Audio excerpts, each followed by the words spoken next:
3 seconds. That's how long it took for Michael Chen's entire world to shatter. 3 seconds between the doctor's pause and the words, "Stage 4. I'm sorry."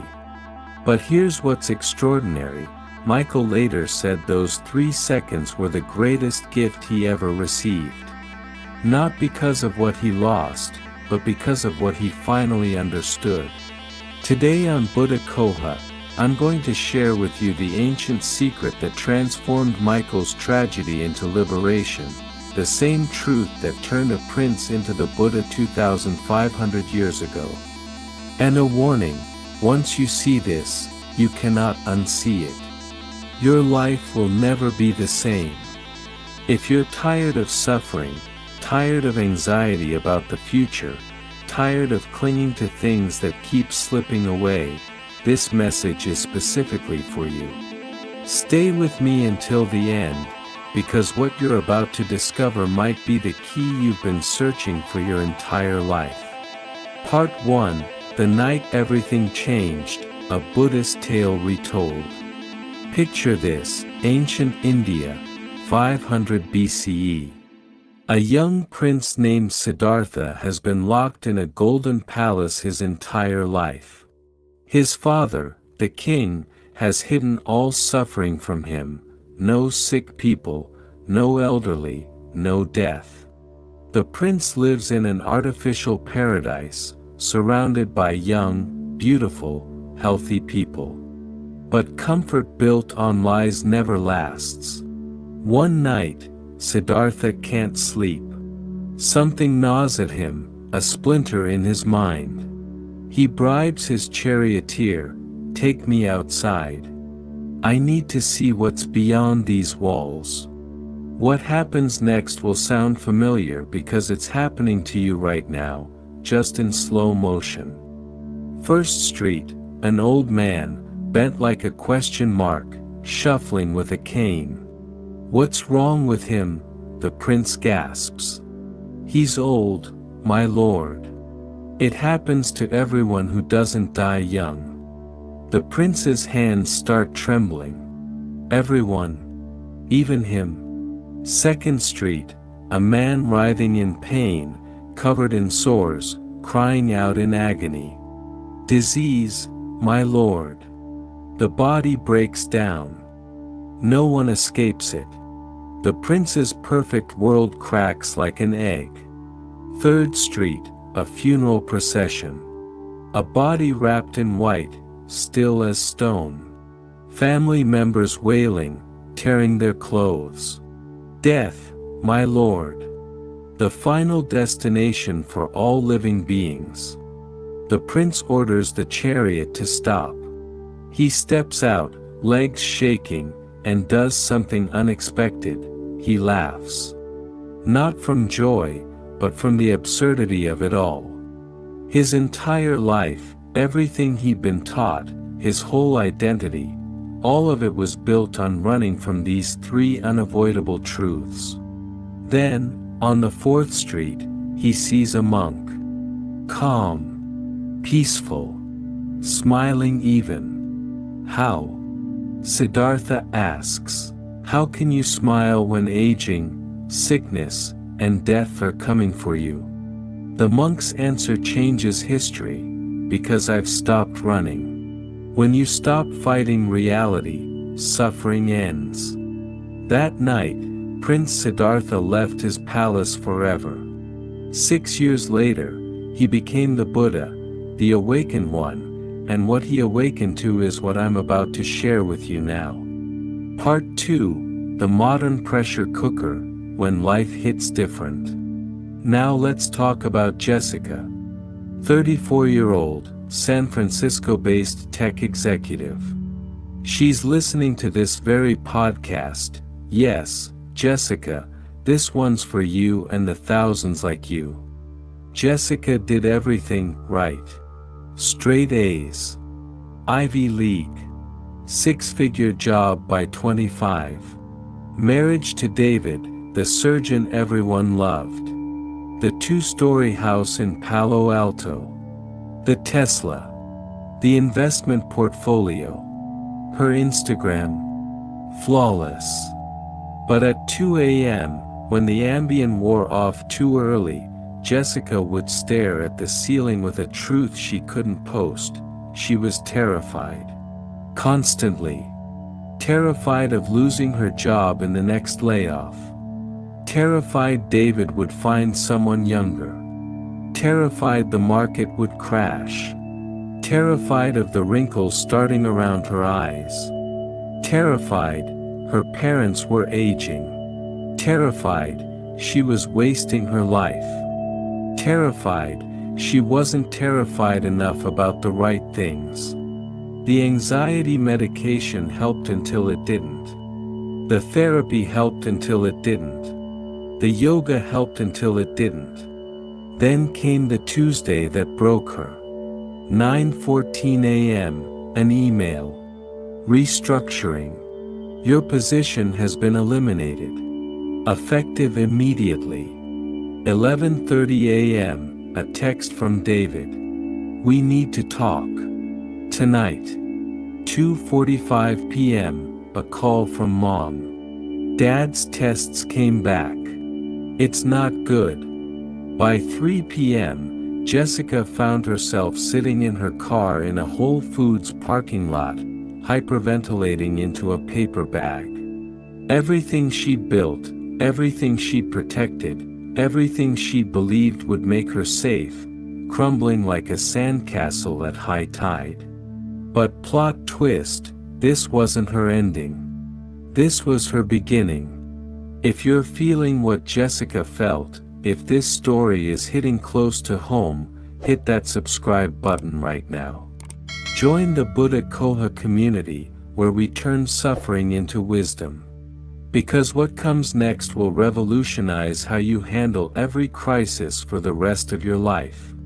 Part 3, The Five Aggregates Exposed, the illusion you call you. Here's where things get wild. That night, desperate for answers, Jessica found herself at a Buddhist temple she'd driven past 1,000 times. An old Vietnamese monk sat in the garden. She word vomited everything: the job, David, her dad, the fear, the failure. The monk listened, then asked one question that short-circuited her brain. Who is this I that lost a job? Who is this me that's afraid? Show me where this Jessica actually exists. She pointed to herself, confused. The monk smiled. Is Jessica your body? But your body completely replaces itself every 7 years. Not one cell from baby Jessica remains. So which body is the real Jessica? Jessica's mind stuttered. Is Jessica your thoughts? But you had different thoughts this morning than you do now. Which thought is Jessica's? The confident one in your interview? Or the panicked one in the parking lot? The monk continued, dismantling her existence piece by piece. What you call Jessica is actually 5 constantly changing streams. What Buddha called the 5 aggregates. Your body, aging every second, cells dying and being born again. You are really not the one who started hearing these words anymore. Your sensations, pleasure, pain, neutral, flickering like TV channels. Is that happiness from your promotion? Gone.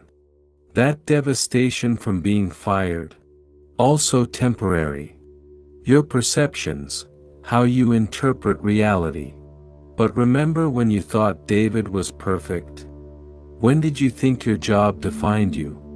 Perceptions are just mental weather, constantly shifting. Your mental formations, emotions, willpower, intentions. But watch your mind for 60 seconds. It's like Times Square, thoughts and feelings rushing by, none staying for long. Which one is you?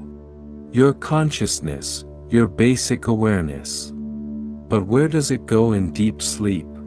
Where was it before you were born?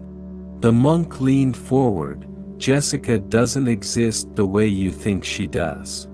Jessica is just a label we put on these constantly changing streams.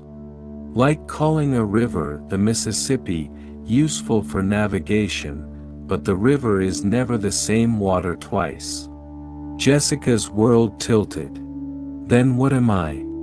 You're the awareness watching all these changes.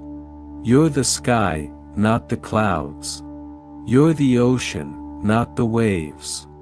And here's the secret, the sky doesn't suffer when clouds pass through it. The ocean doesn't struggle against its own waves.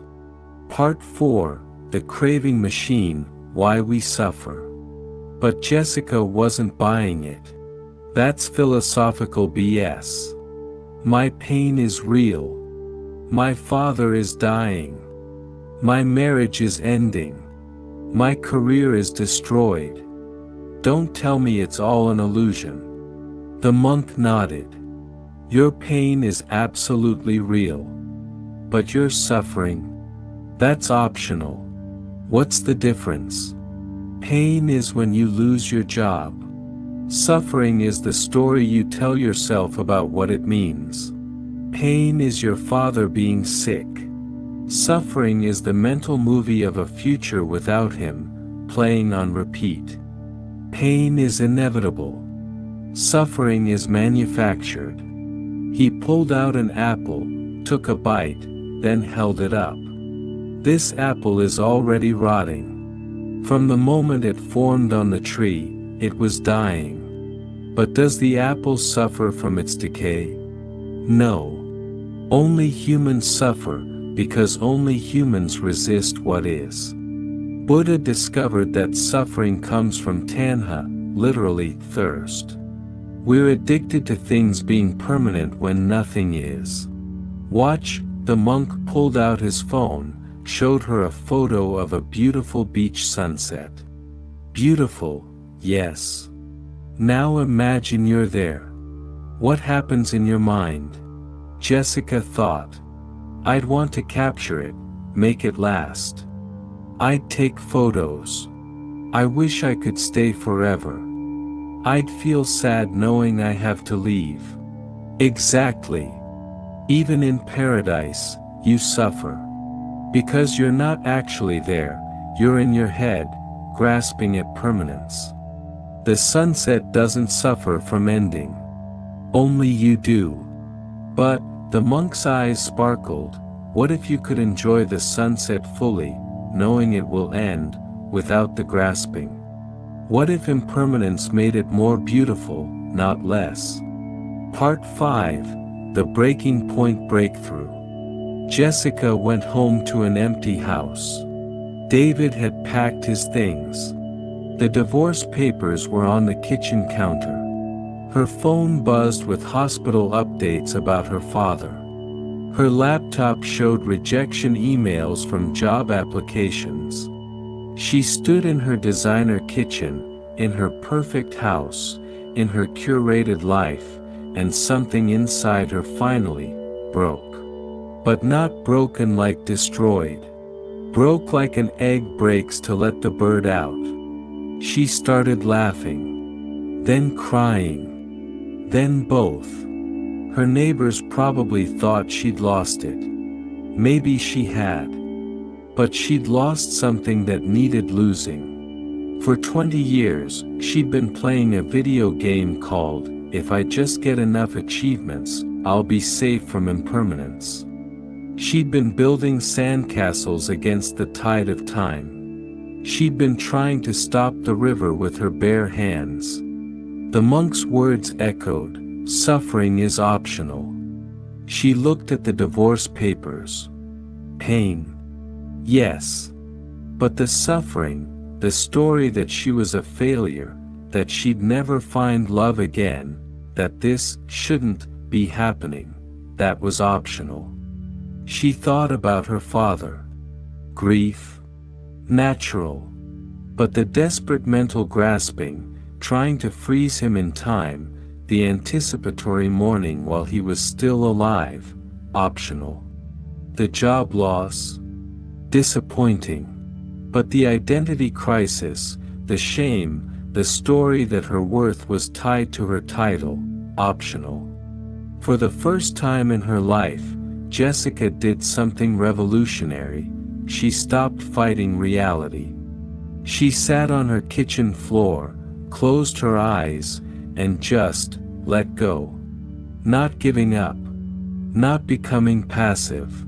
But releasing the exhausting effort of trying to make temporary things permanent.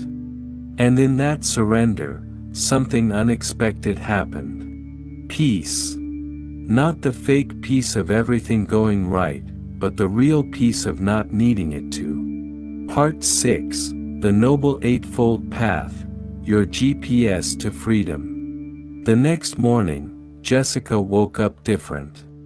Not because her problems disappeared, they were all still there. But her relationship to them had fundamentally shifted. She remembered the monk mentioning something called the Noble Eightfold Path. She Googled it, and what she found became her new operating system. Right view. She started seeing clearly.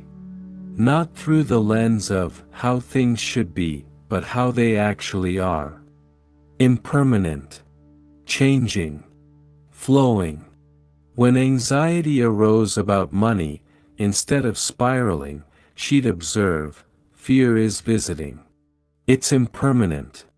Let me respond wisely, not react blindly. Right intention, her motivation shifted from protect myself from change to flow skillfully with change. From what can I get to what can I give while I'm here. Right speech, she stopped lying to herself and others about her situation. No more I'm fine when she wasn't. But also no more catastrophizing. Just truth, spoken kindly. She called David, I'm hurt, and I'm sad this is ending. But I don't hate you. We both changed. That's what humans do. Right action, she stopped numbing with wine and Netflix. Started acting in alignment with reality. If everything's impermanent, why waste time on things that don't matter? She visited her father daily, present, not living in future grief but savoring current connection. Right livelihood, instead of desperately grabbing any job, she asked, how can I earn a living that doesn't increase suffering for myself or others? She started consulting, helping other laid-off tech workers navigate career transitions. Less money, more meaning. Right effort, she stopped exhausting herself trying to control the uncontrollable. Put effort into what she could influence, her responses, her mindset, her actions. Right mindfulness, the game changer. She became aware of awareness itself. Watching thoughts and feelings arise and pass like the weather. Not getting swept away by every mental storm. Standing in line at Starbucks became meditation. Washing dishes became a present practice. Traffic became a teacher.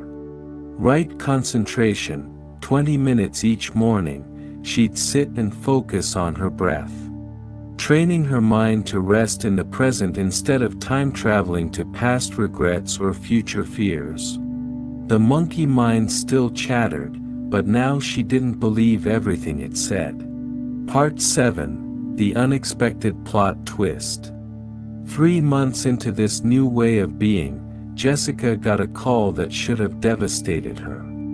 Her father had taken a turn. Days, maybe hours left. Old Jessica would have collapsed. New Jessica drove to the hospital, calm in the storm. She held her father's hand. He was conscious but weak. I'm scared, Jess, he whispered. Instead of false comfort, she offered truth. I know, Dad. It's okay to be scared. But you're not alone. I'm here. Right now. They spent their last hours not in desperate denial but in profound presence. Stories, laughter, tears, silence. When he passed, Jessica was holding his hand, fully there, heartbroken but spirit intact. At the funeral, people kept saying, "I don't know how you're so strong." But Jessica knew, she wasn't strong. She was free. Free from the exhausting fiction that death shouldn't exist. Free from the desperate grasping that makes loss unbearable. Free to grieve without suffering about suffering. Her aunt pulled her aside. "What's your secret? Medication? Therapy? You seem different." Jessica smiled. "I learned something. We suffer not because things change, but because we expect them not to." Part 8, The Science Meets the Scripture. Now, skeptics might say, this is just ancient philosophy. Where's the proof? Funny you should ask. Neuroscientists studying meditation have discovered something remarkable. When we practice observing impermanence, our brains literally rewire.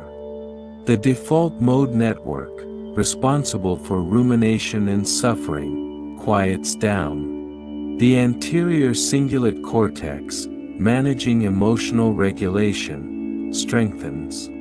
Dr. Richard Davidson at the University of Wisconsin scanned the brains of Buddhist monks with over 10,000 hours of meditation. Their brains showed extraordinary resilience to emotional disruption.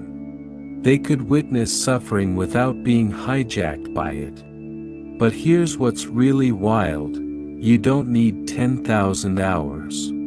Studies show that just 8 weeks of practicing impermanence meditation creates measurable changes: 23% decrease in stress hormones, 28% reduction in anxiety symptoms, 47% improvement in emotional regulation, increased gray matter in areas associated with learning and memory. The Buddha didn't have fMRI machines, but he understood something neuroscience is just catching up to. When you stop fighting impermanence, your brain stops generating unnecessary suffering. As the Buddha said, of all footprints, that of the elephant is supreme. Similarly, of all meditative themes, that on death is supreme. Not because death is morbid, but because remembering impermanence snaps us out of the trance of permanence that causes our suffering. Part 9, Michael's Secret, the opening story revealed. Remember Michael from the beginning? Stage 4 diagnosis, 3 seconds that changed everything. Here's what he discovered in those 3 seconds. He had been dying his entire life. We all are. The diagnosis didn't change his reality, it revealed it. Before cancer, Michael told, I was sleepwalking, postponing joy, delaying forgiveness, saving my love for someday.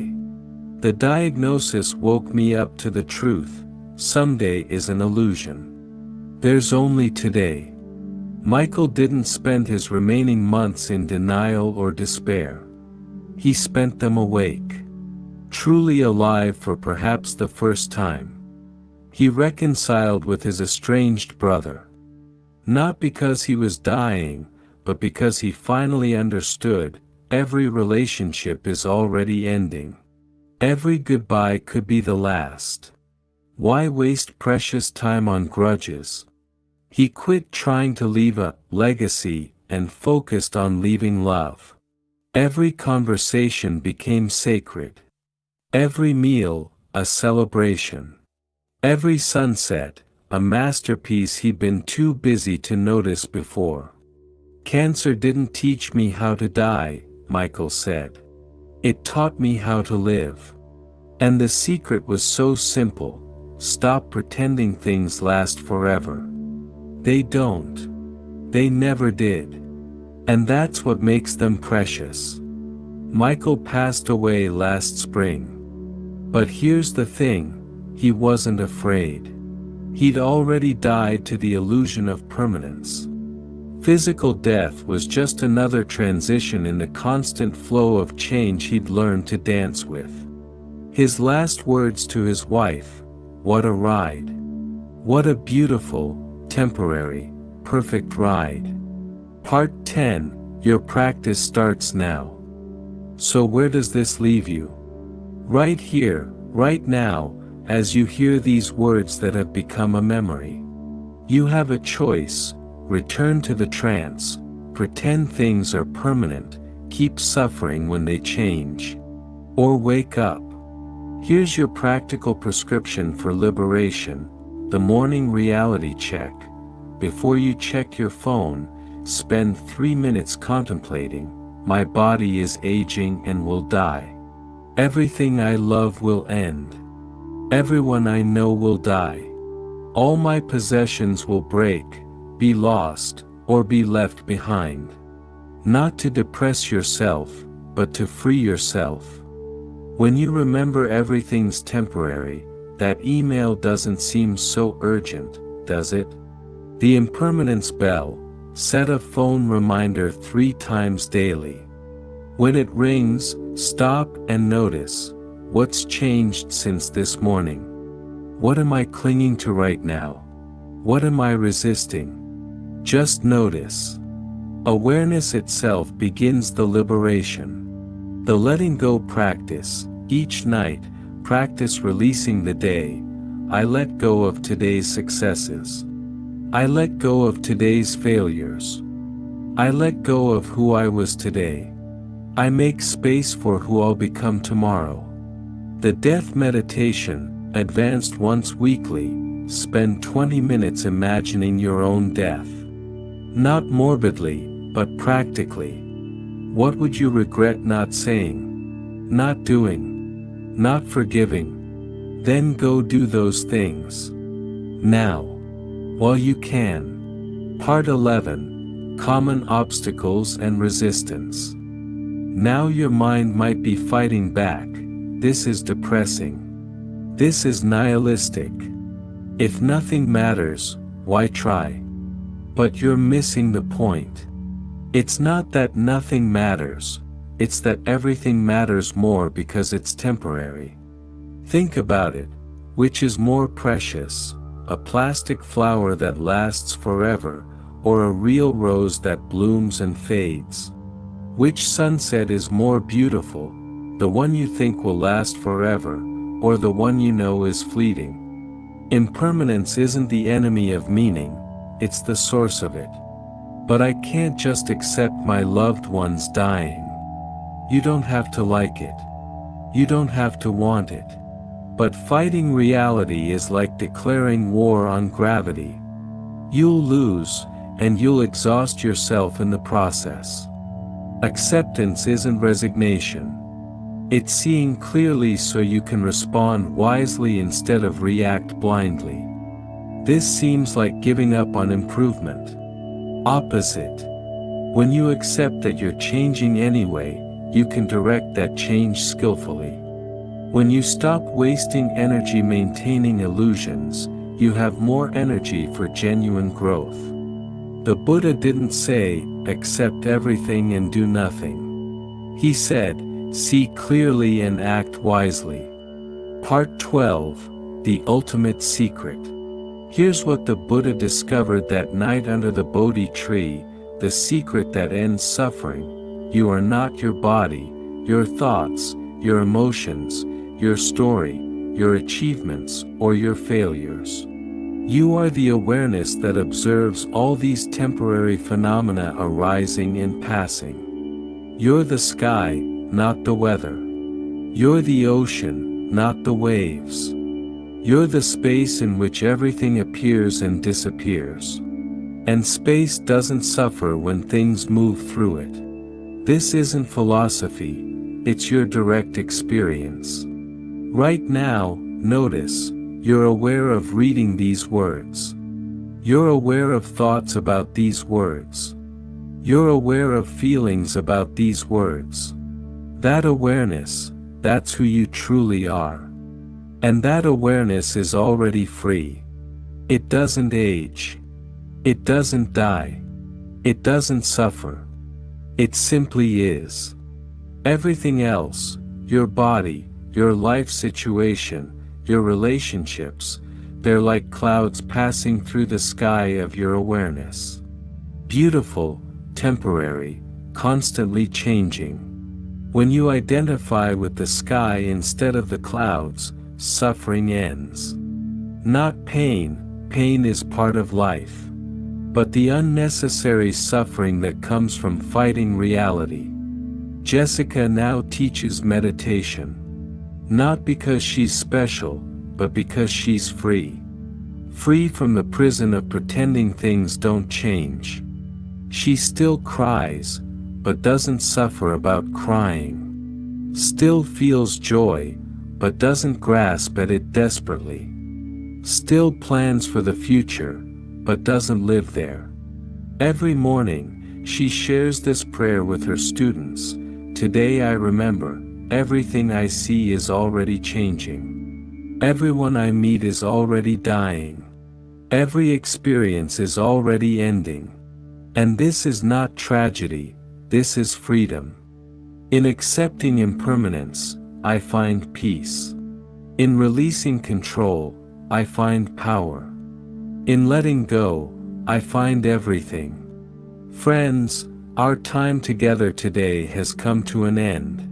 The words you are hearing are fading from your memory. Our connection in this moment has become a thing of the past.